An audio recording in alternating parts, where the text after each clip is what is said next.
이제 지나치게 자만심에 빠져서 이제 또 다른 이 실패를 불러올 수 있다라고 하는 것도 생각을 하게 되지요. 그렇기 때문에 한 번 성공했다고 해서 계속 성공을 보장할 수도 없고, 또 한 번 실패했다는 것을 잘 활용하지 아니하면 성공을 이루어가는 것도 쉽지는 않습니다. 이제 이런 원리가 특별히 유혹에 직면했을 때 그 유혹을 이기고 승리했느냐 못했느냐의 결과에 따라서도 또 다른 이제 상황을 맞이하게 되는데요.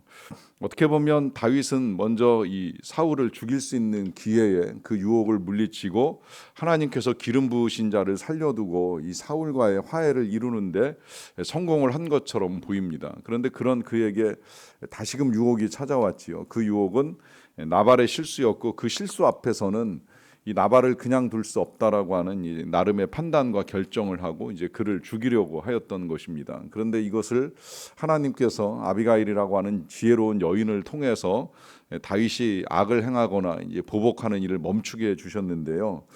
이것만으로 이제 이 다윗이 성공했다, 그리고 모든 유혹을 잘 이겼다고 말하기는 어렵습니다. 왜냐하면 이 유혹이나 시험은 한 번으로 그치고 통과해서 끝나는 것이 아니기 때문입니다. 우리 예수님도 광야에서 사단에게 시험을 받으실 때 한 개의 시험만 통과하신 것이 아니라 3번의 연속된 시험을 통과하셔야만 하는 어려움이 있었는데, 이것을 통해서만 보더라도 시험은 한 번으로 끝나는 것이 아니라 반복적으로 누구에게나 찾아올 수 있다는 것이죠. 이제 그 유혹이 먼저는 사울에게 찾아왔는데요. 사울은 다윗과 헤어지고 난 다음에 또다시 10사람들에 의해 가지고 다윗에 대한 정보를 듣게 됩니다. 지금 다윗이 하길라 산에 숨어 있습니다라고 하는 정보를 얻게 되고, 이 또한 다시 한번 다윗을 칠 수 있는 기회가 아니겠는가라고 하는 생각을 하게 되고 다시 다윗을 잡으러 떠납니다. 여기에 이제 이 사울이 이러한 생각을 하게 되는 이유 가운데 한 가지는 그가 이끌고 나갈 수 있는 3,000명의 이스라엘 군대가 있었기 때문입니다. 거기에 이 다윗 군대를 이끌고 있는 아브넬이라고 하는 이제 군사 장관도 있었기 때문에 이 사람들을 동반하고 나가게 되면 자신은 안전할 것이고 또 다윗을 잡는 건 그렇게 어렵지 않을 것이다라고 하는 여러 가지 이제 유혹에 빠졌을 것이라고 여겨지는데요. 이 안전감, 이것만 있으면 괜찮을 거야, 또 이것이 나를 지켜줄 거야라고 하는 이 안정감 또한 자칫 우리로 하여금 믿음의 시험에 빠지게 하는 태도가 될 수도 있습니다. 우리의 안전이라고 하는 것이 하나님께로부터 담보되어 있지 아니하는 한 세상 그 어떤 것도 우리를 지켜줄 수 없음에도 불구하고 우리가 생각하는 어떤 힘, 그것이 권력이 되건 재력이 되건 어떤 것이 되었던 이것이 나를 지켜줄 것이라고 하는 이 생각 자체가 이제 유혹에 빠지는 태도가 될 수 있다는 의미이고요. 자, 이와 더불어서 이제 다윗도 또 하나의 유혹에 직면을 하게 되는데, 이 사울이 3,000명의 군사를 이끌고 하길라산 가까이에 이르렀다라고 하는 소식을 듣게 되자 다윗도 정탐꾼을 보내어서 이 사실을 확인을 하게 됩니다. 그리고 나서 이제 햇사람 아히멜렉과 또 아비새라고 하는 이 요압의 아우와 함께 이 사울의 상황을 살피러 나가는데, 이 상황을 그야말로 이제 왜 나갔는지에 대해서 성경이 정확히 우리에게 알려주지는 않아요. 해석에 따라서는 오히려 싸움을 하기보다는 왜 사울이 또다시 여기까지 찾아왔는가 하는 사실을 확인하기 위하여 나간 거 아니겠는가, 또 필요하다면 사울과의 대화도 할 수 있는 상황이 아니겠는가, 이제 이렇게 생각을 합니다. 왜냐하면 마지막 이 사울과 다윗의 이별은 사울이 다윗에게 용서를 구하고 또 다윗을 축복하고 다윗을 인정하는 것으로 끝이 났잖아요. 그러니까 다시 찾아온 사울이 전쟁을 하러 왔다기보다는 뭔가 해야 될 이야기나 할 말이 있어서 온 것이 아니겠는가, 이제 이렇게 생각을 하였기 때문에 아마도 이제 그런 것들을 좀 정확히 알기 위해서 이 사울을 만나러 간 것이 아닌가 하는 해석을 하기도 합니다. 문제는 이제 그렇게 사울을 찾아간 시간이 좀 늦은 시간이다 보니까 이 사울과 함께 3,000명의 군사가 다 잠들어 있었고요. 그런 상황에서 아비새가 특별한 제안을 하지요. 그 제안이 오늘 본문 8절에 기록이 되어 있는데요. 아비새가 다윗에게 이르되 하나님이 오늘 당신의 원수를 당신의 손에 넘기셨나이다. 그러므로 청하오니 내가 창으로 그를 찔러서 단번에 땅에 꽂게 하소서. 내가 그를 2번 찌를 것이 없으리이다라고 하면서 이 다윗에게 이번에 찾아온 유혹은 가장 가까운 사람 중에 한 사람인 이 아비새가 이 다윗을 유혹하는 것입니다. 그리고 그 첫 번째 유혹은 하나님께서 사울을 다윗의 손에 넘기셨다라고 하는 것이죠. 이게 참 기가 막힌 말씀입니다. 왜냐하면 하나님께서 하셨다라고 하는 이 말 속에는 굳이 이 좋은 기회를 주셨는데 인간이 거스르거나 하나님이 하시고자 하시는 일을 막을 필요가 있겠느냐라고 하는 의미도 담겨 있거든요. 그러니까 이것이 정말 하나님의 뜻인가 보다라고 받아들이기만 하면 얼마든지 이제 다윗도 정말 계속해서 자신을 불안하게 만드는 요인을 제거할 수 있는 이제 기회가 열렸다라고 하는 것이죠. 더더군다나 이것을 다윗 보고 하라는 이야기가 아니에요. 내가 하겠다라고 아비새가 직접 나섭니다. 그것도 여러 번 하자는 것도 아니고 단번에 끝을 내자는 거예요. 두 번 찌를 것도 없으니까 한 번에 깨끗하게 끝내겠습니다. 그러니 허락만 하시면 이 하나님께서 주신 기회를 놓치지 말고 얼마든지 이 기회를 활용합시다라고 하는 제안입니다. 여러분, 이 사실을 통해서 우리가 또 한 번 확인하게 되는 것은 유혹이 멀리서 오는 것이 아니라고 하는 사실입니다. 가장 가까운 데서 오고 때로는 가장 가까운 사람이 시험에 들게 하는 일을 벌일 수도 있다라고 하는 거예요. 이것을 신약에서 보게 되면 아나니아와 삽비라가 교회와 성령을 속이고 하나님께 드리고자 하는 것을 다 드리지 못했을 때의 유혹은 다른 데서 온 것이 아니잖아요. 부인에게 오고 남편에게 온 거예요. 함께 신앙생활하던 믿음의 동료에게서 온 것입니다. 이것을 하나님의 뜻이라고 생각을 하였기 때문에 누구라도 쉽게 그 유혹에 넘어가서 어리석은 일을 저지르고 그 결과가 끔찍하게 나타날 수 있다라고 하는 것이지요. 자, 이러한 유혹을 당할 때에, 이러한 유혹에 직면할 때 그럼 어떻게 해야 되느냐라고 했을 때 먼저 9절에서 다윗이 이런 태도를 보여줍니다. 다윗이 아비새에게 이르되 죽이지 말라.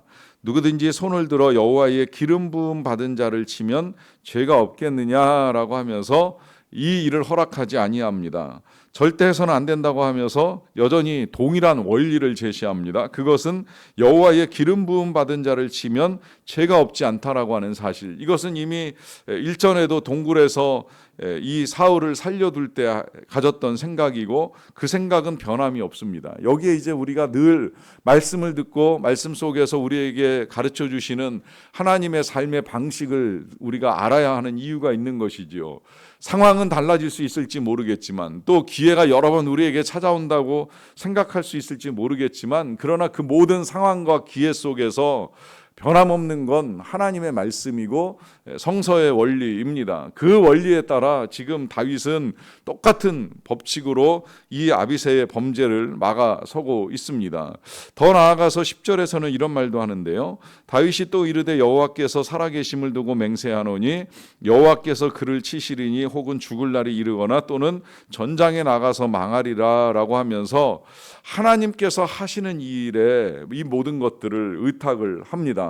하나님께서 치신다는 거죠. 그에게 죽을 날이 이르거나 또 전장에서 망하게 되는 일이 이르게 될 것이다 라고 하면서 정말 그가 이제 세상을 끝내고 왕권을 내려놓는 것이 하나님의 뜻이라고 하면 하나님께서 하시도록 해야지 내가 해서는 안 된다라고 하는 분명한 사실을 밝히고 있습니다.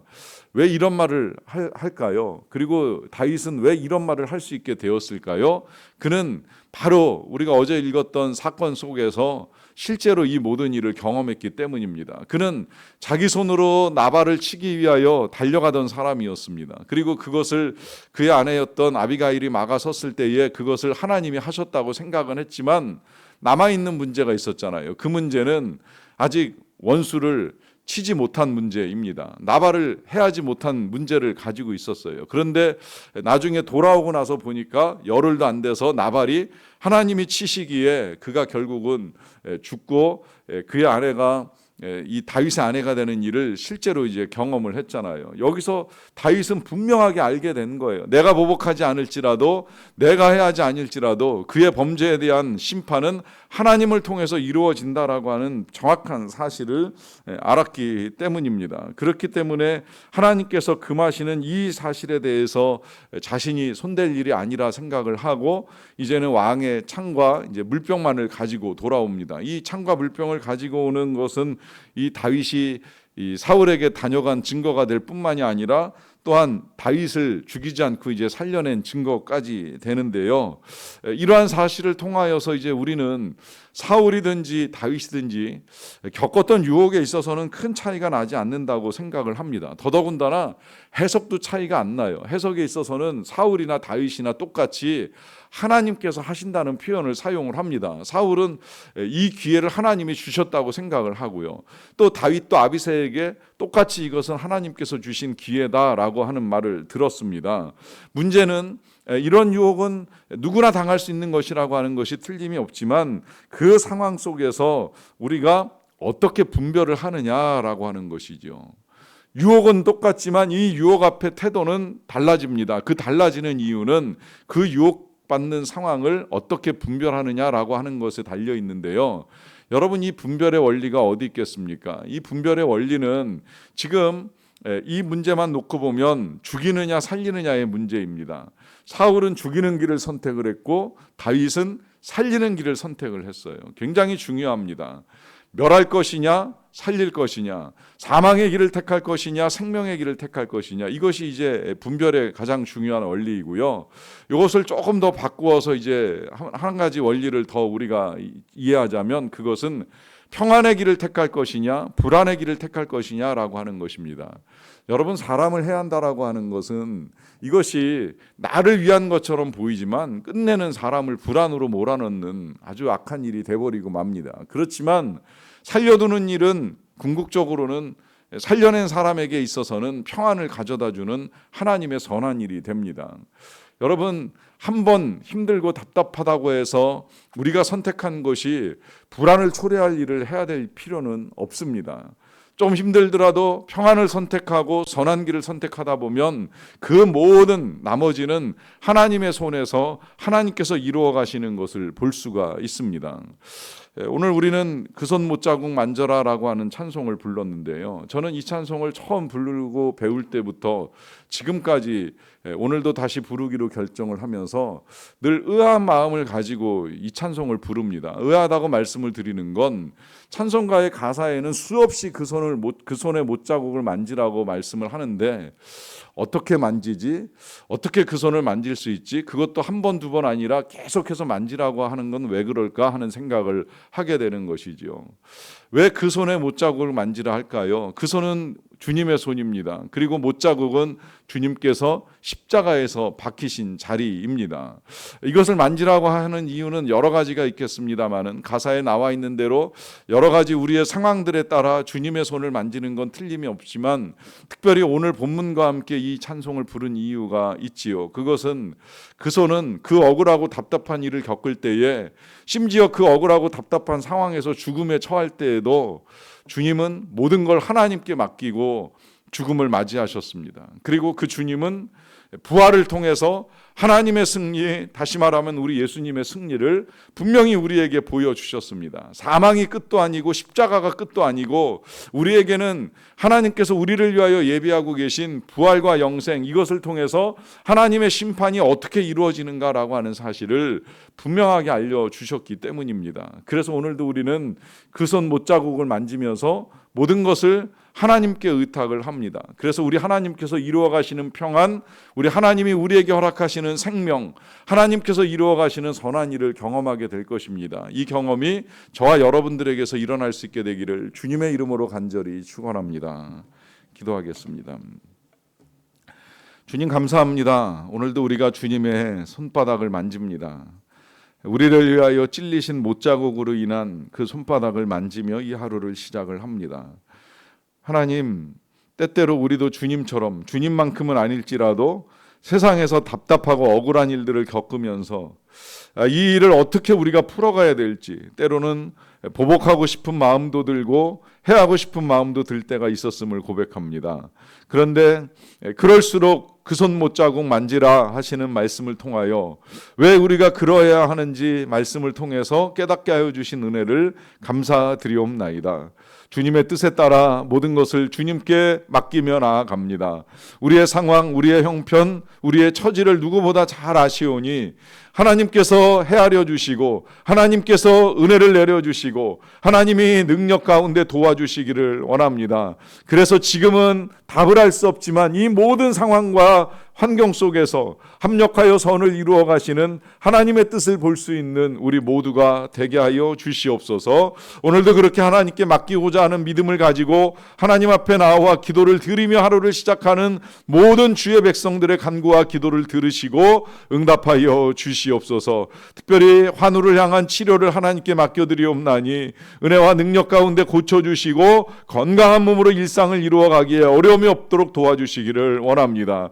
일터의 여러 가지 일들을 하나님께 맡기며 나아갑니다. 하나님 다스려 주시어서 그간에 힘들고 어려웠던 것들이 잘 풀리고 해결되고 그래서 하나님의 손에서 선하게 이루어지는 결과들을 함께 볼 수 있도록 은혜를 내리워 주시기를 간절히 원합니다. 가정의 여러 가지 일들을 하나님께 맡기며 나아갑니다. 하나님이 함께하여 주시어서 가정의 기도의 제목과 간구의 소원들을 하나님께서 선하게 응답하시고 역사하여 주시옵소서.